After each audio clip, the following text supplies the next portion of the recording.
Hi everyone, welcome. My name is Carol Sacchetti and I'm our Assistant Dean of Students. I'm also the Director of Student Programs, Leadership, and New Student and Family Orientation. I'm glad that you could all join us today. Renee? Good afternoon, everyone. Nice to see you virtually. My name is Renee Danho, and I serve as the Director of Student and Family Assistance at the university. My role is to help you stay connected with all of your resources on campus, academic, well-being, and mental health. Abbas? Hello, everyone. My name is Abbas Hill. I'm the Assistant Dean of Student Life and Director of Residence Life and Housing. Nice to virtually see you all. Donnie? Oh, you're on mute, Donnie.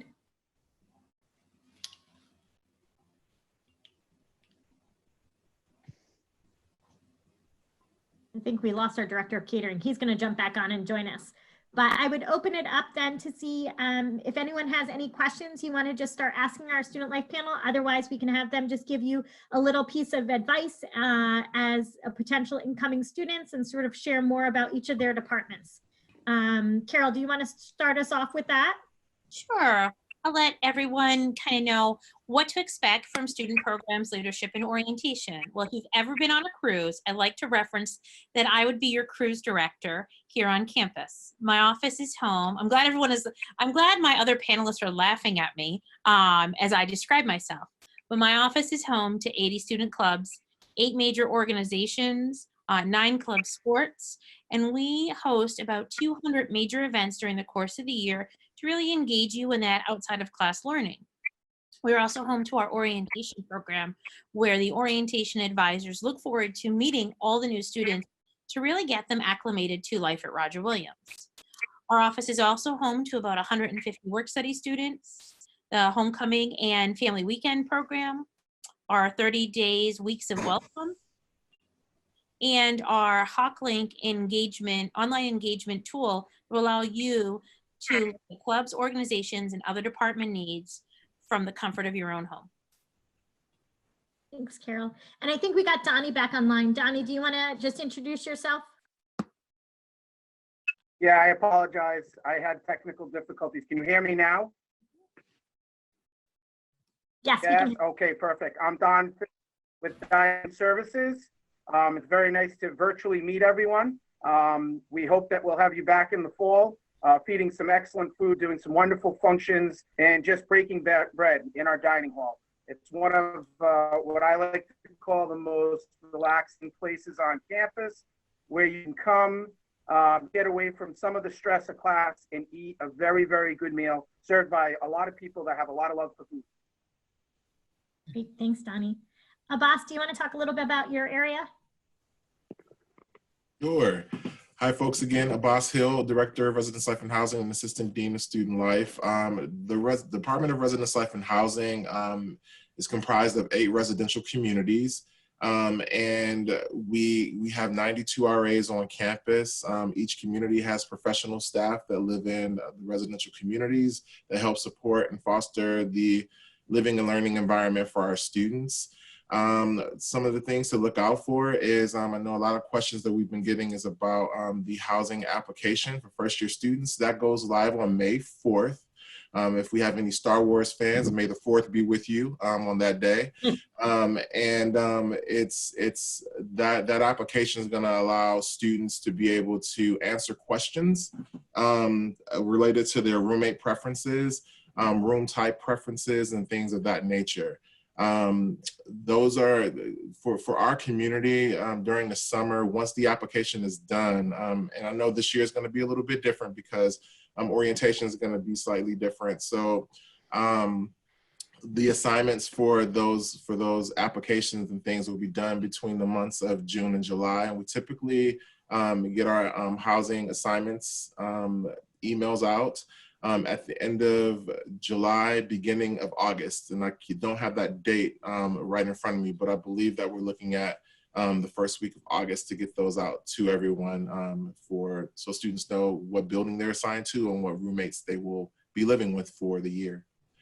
So those are some of the initial things that I wanted to share.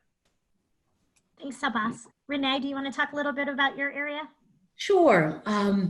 My office is located in the Office of Student Life, which is in the Center for Student Development. And I act as a hub connecting students particularly students who might be experiencing some type of distress, to help them connect with all of the different appropriate resources on campus. So if it's an academic issue, I might be helping you to connect with the Center for Student Academic Services and support, the student accessibility services, health services, counseling. Basically what I help to do is I try to help students and their families to make sure that they know who they need to talk to without having to, run around and figure it all out themselves. We try to cut through the red tape for you. For students who might be experiencing some type of, I know I've worked very closely with Donnie, with students who might have some type of problem with their digestive systems. We've worked together very closely in developing appropriate menus for students so that they have selection in things like that, whether it's a gluten intolerance or diabetes or something like that.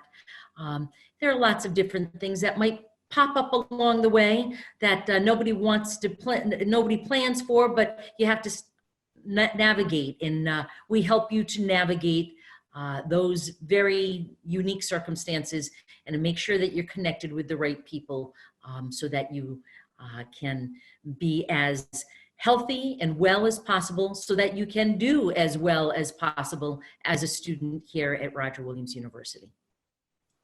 Great, thank you, Renee. Before we go back, I just want to reference something that Abbas said.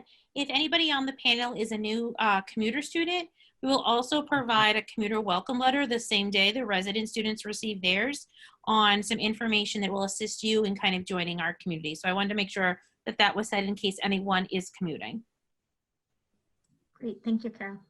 And Donnie, do you just want to give us a little highlight of all of the eating options and some of what your office takes care of as far as allergies and nutritional planning?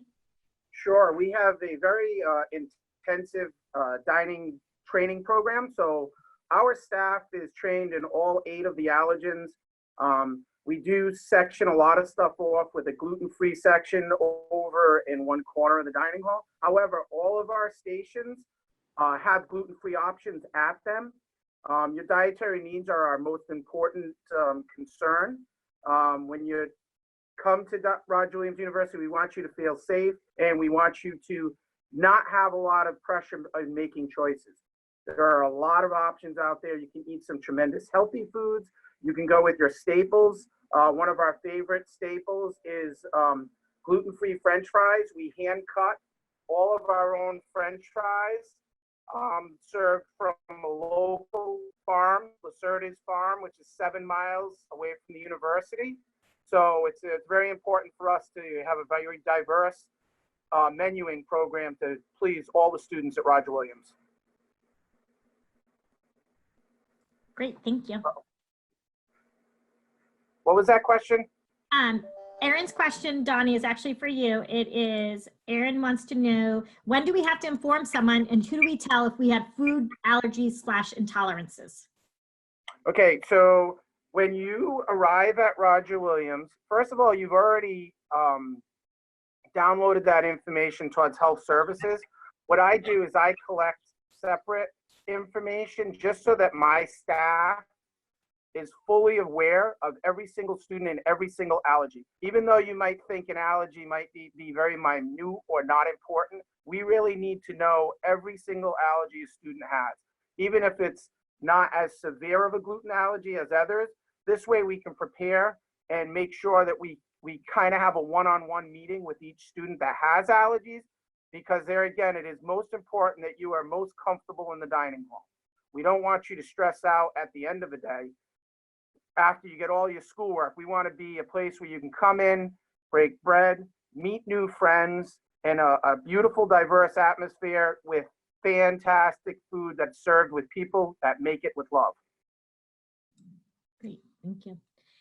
All right, so we're going to open it up for any questions anyone has at this point. They want to type it into the chat feature. You can ask it of Carol, Renee, Abbas, and or Donnie. And if you just type it in, we'll sort of farm it out to the right people. We want to give you a chance to ask those questions. So I'm going to ask the panelists if they wouldn't mind giving potential first-year RWU students a bit of advice. What would you tell an incoming student would be your best piece of advice? I'll start. My best piece of advice would be for students and their families to discuss all aspects of the upcoming college experience. You know, oftentimes we tend to only talk about certain areas, just the academics or just the intramural sports or the team sports or clubs and organizations. The business end of what you'll be doing is also important too. So as you start to evaluate your financial aid package, it's important that students know if they have, for instance, a work study component to their financial aid award, so that you can work with your best support system, your family, to try to figure out, you know, what would be my best bet in terms of what I would be looking for a work study job on campus or things like that. So I would say make sure that you are having robust conversations, students and families, with all aspects of the collegiate experience. We are preparing to welcome evolving independent adult learners. And those evolving independent adult learners have to be aware of all of the different components of readiness and preparation for their education, and have to be centrally involved with them. So that would be the biggest piece of advice I would have. I'll go next, and mine's kind of twofold. First is, when you come to Roger, people don't know your history. People don't know you're a C student.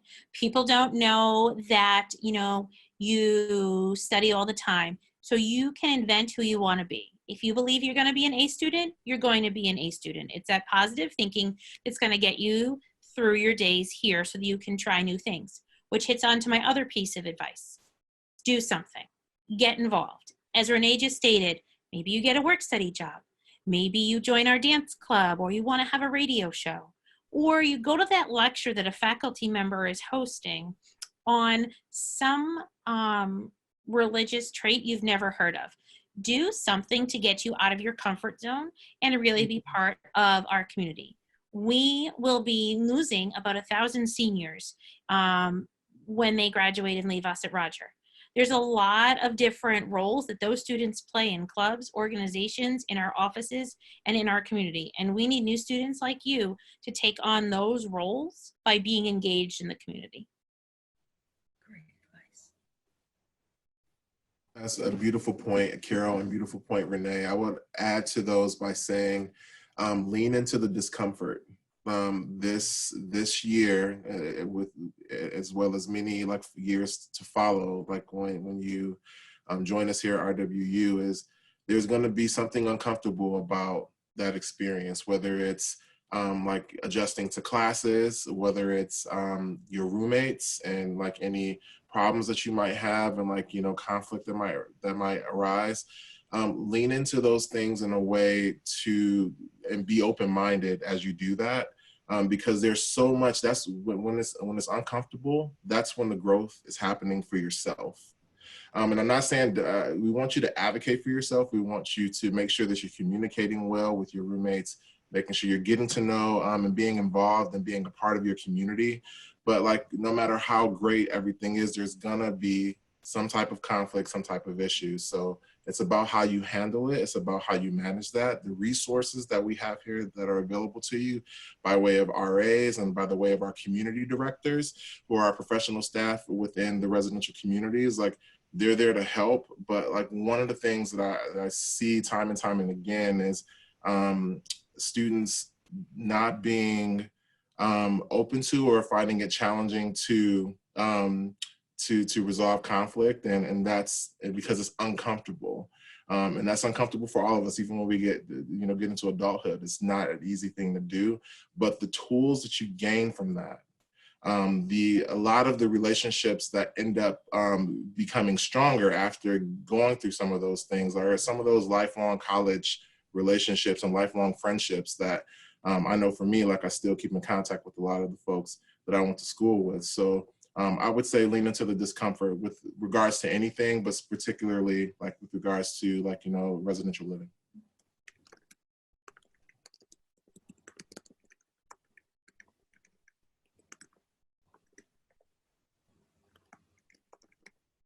Donnie, do you want to share any? All right. Yeah, I would just say that, and I'm in agreement with everyone else. It's a learning time for you specifically, but you do have to be a little bit uncomfortable. Try something new. Come in the dining hall. Try something that you really didn't think you were going to like. Talk with our staff. It's having a junior at Roger Williams now. I will tell you, when he was a freshman, it was a big learning curve for him. You leave, you come to Roger Williams. He made some mistakes. He actually learned how to have a confrontation. He moved, changed rooms. He's been very successful by getting over these hurdles. But even when you're in the dining hall, we want to teach you about other people's philosophies, their food, the passion that goes into their cooking, so everything is a learning opportunity for you at Roger Williams. While we were talking, we did get a question from Jen. Does anyone have any insight on the choral program at Roger Williams? And I do, so that's why I'm talking about the question. Jen, our chorus meets as a academic class once a week. It has been Tuesday nights for the last few years. Students can enroll in the course and get a credit for it, or could do it as the club side of campus so that they don't get any academic credit, but they are able to be a part of the chorus. We also do have 2 a cappella groups here on campus that are, again, student clubs that perform at a wide variety of different events. And as I'm talking about chorus and singing, I would be remiss if I didn't share about our Musicians Guild. We do have a weekly drop-in club where students can bring their instruments and jam either in our jam room or at our open mic night. Abbas, we have a private question that was sent to me asking about involvement in hall government. Can you talk a little bit about IRHA and hall council? But you're muted. Mm-hmm. This happens in my staff meetings all the time. You're muted, Abbas. Mm-hmm. I wish the IRHA, which is the Inter-Residence Hall Association, it oversees and basically is the umbrella organization that charters hall councils within each of the residential communities. At the start of the year, hall councils will advertise open positions, which typically for each of the communities, they're all going to be open at the beginning of the year. So you're talking about president, vice president, treasurer, secretary, event coordinator, PR chair, those just to name a few. And those elections will take place in September for those students who are interested. And after those elections, those board members are then trained for that hall council, and then they take off and help build the community that all of the residents are a part of. And so it's a really great opportunity for involvement. I know many of the hall council executive boards either goes on to be executive boards on other student organizations, or actually work their way up within IRHA to lead the organization as a whole. So very good question. And as one of the advisors, I'm very proud of the group this year and looking forward to all of the great things they're going to do next year. Thank you. I just want to also mention that we were going to have someone from our health center and advising center, but they were not able to join us due to a personal conflict. But I don't know if anybody wants to just touch on the health center and the counseling center, just to give a little intro to those offices for our audience.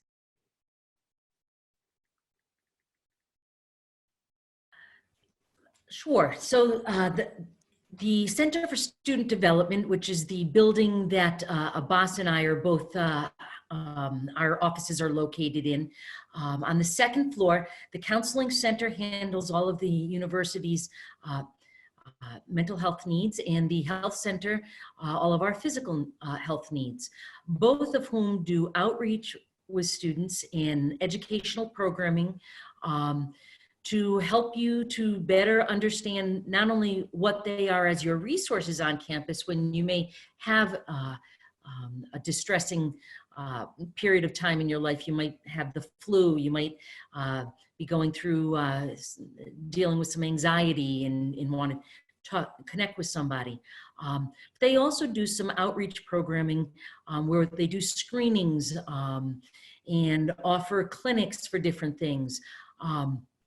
So know that both the Counseling Center and the Health Services Center are there not just for times of emergency, but also to help you to better understand who you are as a person, and so that you can better understand your needs for those times when you are in some type of distress and you need to connect with resources on campus, including people from professionals from those two areas. They're centrally located, easy to get appointments. You either call in or walk in, and great folks in both offices who really help to connect students to longer term lessons than just taking care of the short term immediate need that they might have at that time.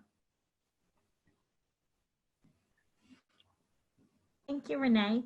Abbas, we have a question, someone asking about picking a roommate and how they do that, if they can pick which residence hall they want to live in. Yes, thanks, Amanda. So the application that goes live on May 4th will provide everyone with an opportunity to be able to put in their roommate preferences and things of that nature. You will have an opportunity then, and the opportunity will continue until like a set point. We haven't, because of COVID-19 and how we're adjusting, we haven't like come up with dates where the application will close off.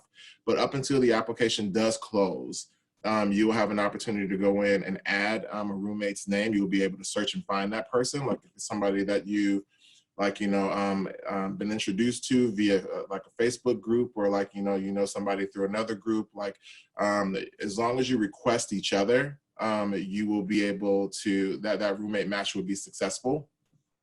As far as building preferences, we're still building that application. And typically, like building preferences in the past have not been anything that we've like really primarily used. We used other mechanisms, but we will provide some type of way for students to provide us with definitely their room type, whether they want a single or a double in traditional housing. If we do provide like the residential communities, like which hall you want to live in, that will be added to the application as well. Great, thank you, Abbas. And I think Patrick has a question that might be an Abbas Carroll sort of tag team question perhaps, but how do we get an opportunity to find a roommate? Well, I think that there's a few mechanisms within with the application that you will be able to search like for like students who may have the same type of, maybe like you want to find somebody who goes to sleep at around the same time you do, or you want to find somebody who studies like you do, or like who appreciates the noise level at a certain place than you do. That's one way. And the other ways, I'll leave that to my colleague Carol. Like I'm pretty sure, I know that there's Facebook groups that you all are, that you may be a part of. I'm hoping that you are. With your incoming class, and I know that the communications and the conversations that you all are having with each other are good starters to start asking each other some very like direct and important questions about like how you like to live, and what type of environment that you want your room to be when you come back, because that that space is very important. When you come back, you want to make sure that if you're going to room with someone and you have a choice, that, you know, you ask those really tough questions. Carol, you have anything else to add? I'm just getting into my Instagram account, and as Boss mentioned, if you're not following RW 2024, it's a great way to kind of connect with members of your incoming class. I will say the housing office does do a great job in matching students up. And sometimes you might meet someone either through a friend or someone else that's going here, and you may not get to live with them. That's just another person on campus you're going to have connections with. So really be honest, as Abbas said, is what you're looking for a roommate. If you're not that neat, don't put your neat. Make sure you're filling out your own roommate questionnaire. The last thing we want to see is someone who is a little on the messy side, living with someone who's super neat. That's not a great way to kind of start a relationship. So really, as you're meeting new class members, really kind of making sure that you're being honest in what you need, as Renee talked about earlier, to be successful. Yeah, and to echo Carol, like one of the things we always tell students, when you're filling out your roommate preferences, because if you don't select a roommate, another beautiful thing about this new system is that it matches you based on the questions that you put in. So don't want people to get stressed out because like they didn't find somebody to put in for a direct roommate match. The system will do its very best to match you based on the answers you're providing in those questions. But like Carol said, make sure you're putting down what the reality is and not what you want to be. Like if I'm not a neat person, but I want to be neat, like I need to make sure that I'm being realistic with what I'm putting down there so that you don't set yourself up for a challenging time and a challenging semester. Like some of that you have control over. Thank you. Abbas, Adam wants to know, are there specific pros and cons to each resident hall? I think that there is, but it's going to be different for everybody. Like it just depends on what you're looking for. I would take the virtual tour that is on YouTube to kind of really get a feel for the different like rooms in the communities. Cedar like has a community space that is open to all of South Campus for all of those residence halls. So there's just different feels to different buildings, and I think that each student will tell you that they love a community for different reasons, and so I wouldn't like my pros and cons wouldn't be ones that I think other students would have. I think that each like Willow like has probably a little bit more of a private feel than a community would feel like in Cedar, where you have a floor full of folks, but you still have your private room. So it just depends on what you're looking for. And like, you just have to just really be honest about that for yourself. And so I'm willing to, to talk offline with anybody who has any specific questions about a residence hall. And our staff too is also available too. I'm in RWU housing at rwu.edu or via phone. Great, thank you. Jen asked a question. I think I'll answer it, but certainly chime in if anyone, I'll put my face in the screen, if anyone has anything to add to it. But Jen asked, would you mind reviewing the order of operations once we decide RW is our first choice? So once you decide, congratulations, that RW is going to be your future home away from home for 4 years, we hope. You can fill out your deposit form, which you can find on the accepted student website, accepted@rwu.edu. Or you can call the Office of Admission and we can do that for you over the phone. You would need to either mail in a deposit, or you can deposit online, or you can do that over the phone as well. Excuse me. And the deposit for tuition and residence life or housing is $550. And then once that all happens, in about 5 business days or so, you'll get an email, an RW email generated, and we'll send that to you with some passwords and some links to checklists and to the things we were talking about, like registering for orientation, filling out your housing form, all sort of the next steps. And that site and those checklists will walk you through all of that piece by piece. Then the first tuition, room and board payment due date traditionally has been around July 1st with everything that's going on. All of those dates and times are a little bit fluid, but traditionally around July 1st. Roger Williams has extended our deposit deadline to June 1st. Many schools are still at the May 1st deadline, but given what is going on in the world, we have opted to provide more time for our students and families. So the deposit deadline date is June 1st. Did I miss anything? I think a nice part, Amanda, about the checklist is there are things due throughout the summer. So it's not, as you're finishing high school, getting this giant checklist of all these things to do. We know that you're coming from a high school environment. We know there's, as Amanda said, so much changing in the world.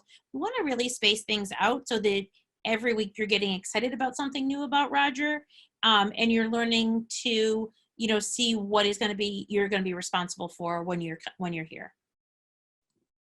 Thank you, Carol.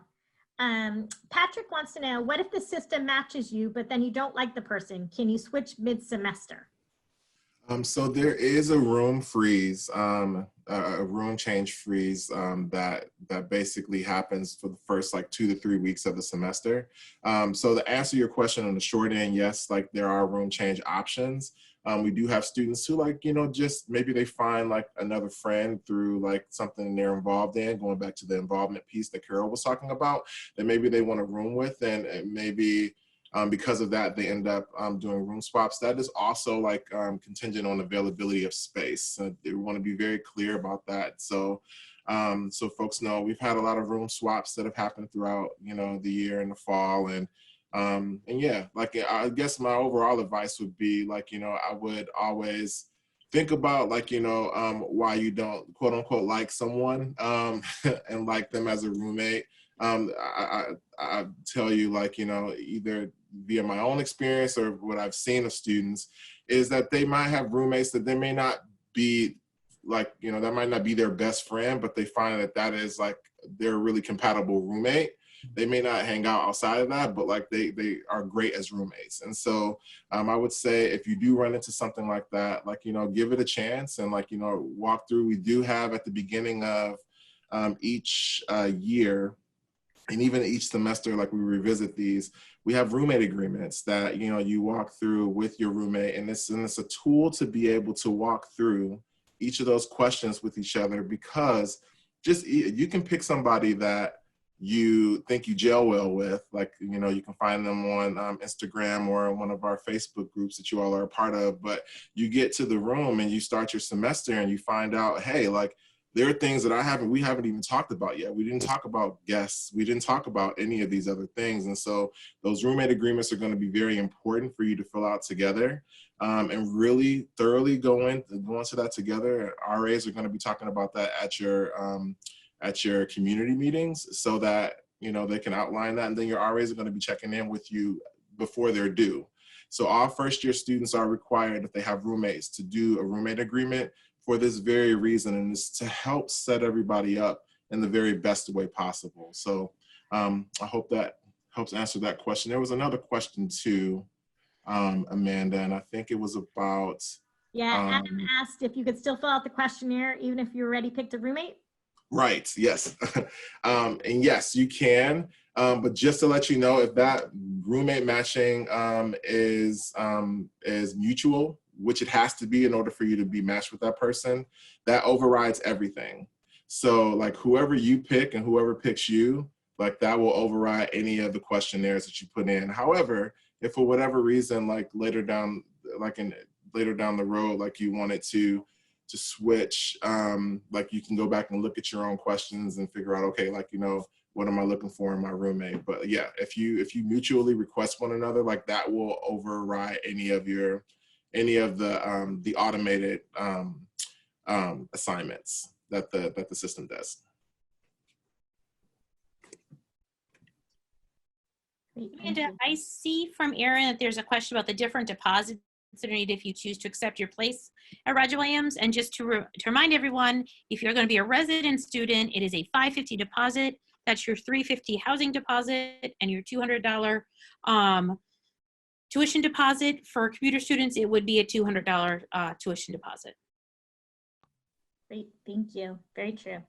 And then Jen did follow up and just ask about the exact figures due. Carol just did speak of them, but if you have any questions about depositing, you can email admit@rwu.edu, and I will put that right in the chat. Everybody has that email address. And then that will go to our admissions account. We can help you in any way. Also, the admissions main number is going to appear in your chat function. We can help you, walk you through depositing online, or we can help you deposit via the phone. So that should be helpful for both of those questions. Patrick is asking, and I think anyone on the panel can answer this one, and it's a popular question, having a car. I remember on tour that freshmen cannot have a car. Is it, as a sophomore, can I bring a car? I'll take that one. So Patrick, as you can imagine, with 1,100 incoming first-year students, we get about 1,099 requests for them to bring their own vehicle to campus. And you may recall from your campus tour that although we have a lovely campus, there simply is not enough room on campus to house another 1,100 vehicles. So one of the perks of being moving out of your first year is to have the opportunity to bring a vehicle to campus.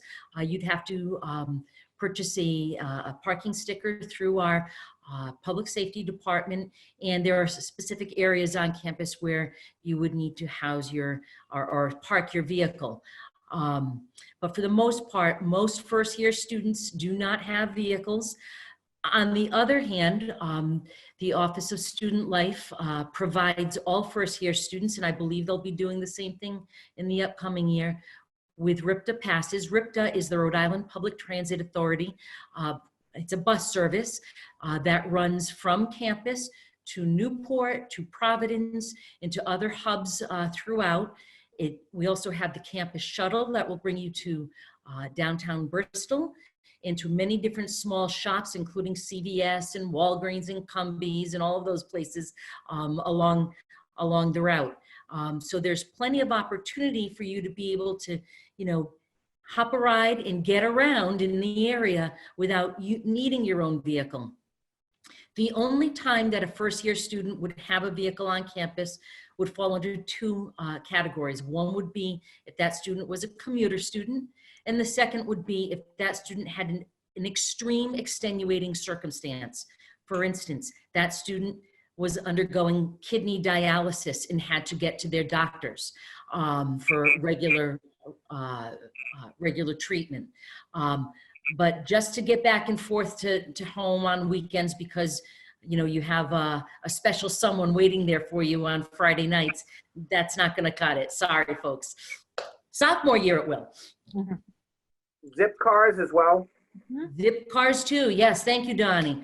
For a very small fee, I think it's a $25 a year membership fee. Students who are 18 years of age and older can join the Zip car community and have access to late model vehicles that are available to rent by the hour.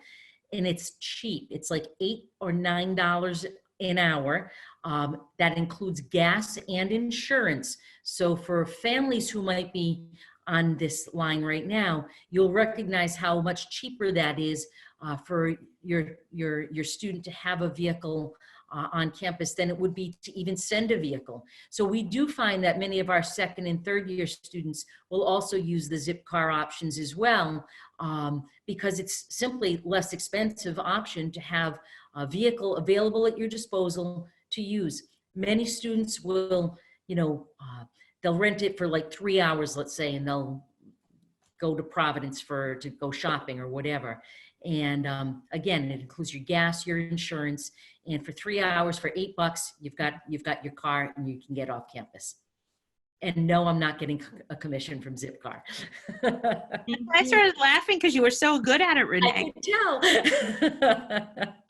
I just want to put out there too, Donnie, if you don't mind, there was a couple of questions at previous sessions because some of the admission staff and our student admission staff have put out their favorite traditions, and they seem to revolve around food. So there's been a lot of talk about late night breakfast and steak and lobster. I don't know if you want to share with the group a little bit about our themed dinners and fun events dining does. We try and stay up to date with all functions. So everything from the opening day of baseball to Halloween to Valentine's Day to you name it, we try and have a special function for it. Some of our favorites have been our Halloween dinners. We pretty much decor out the whole dining hall. We allow our employees to get dressed in costumes. We theme it, and we try and always theme with student life. Steak and lobster is a big one every year, as well as late night breakfast. We have 2 late night breakfasts. My staff absolutely loves it, as well as the students. So we do a lot of special functions. Down at Bay Point, it's a sophomore dormitory. They get showcase cooking every Tuesday night, and that rotates to something different in a theme, as well as all of our other special dinners. Sushi is another one. Sushi's become very popular.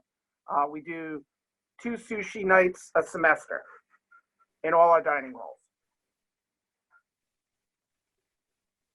Thank you. I want to just leave the last few minutes here. If anyone has any other questions for the panel, if you want to type it in the chat. You think of your last question. Otherwise, I want to thank everyone for participating today. And I'd also like to encourage you to join us for future virtual sessions, but also to check out our archived virtual sessions. And so there was a session on residence life and housing with some of our resident assistants that's recorded. Our virtual tour of the first year residence hall is online. We have every academic major. We have student panels, student leader panels, all of which you can take advantage of on our accepted student website, all those archived videos. But any last questions for the panel here today?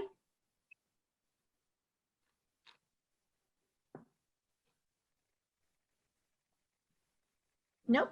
All right. Well, thank you everyone for joining us today, and we hope to see you on campus soon. Take care. Bye, everyone. Bye, everyone. Thank you.